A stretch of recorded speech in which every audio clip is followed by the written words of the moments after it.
How to remove read-only on a Word document. Hey everybody, welcome back to a new video. In this video, we're gonna learn how we can remove read-only on a Word document. So without any delay, let's start with the video.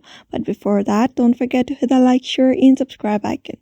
So in order to remove read-only on a Word document, open up your Word application onto your laptop or your personal computer. After that, you just need to open up and head over to the file section. After that, where you'll be finding all of your files and documents that you have added.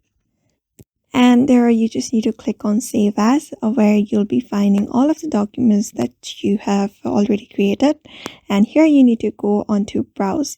You'll be finding a bunch of options here. You just need to head over to the browse section. After going there, you just need to type in a file name. And there you can see tools option, just drop down. When you drop down option, you can see general option, just click on general option. And here you can see read only recommended. You just need to uncheck this mark. After unchecking it, simply tap on save that document in your folder.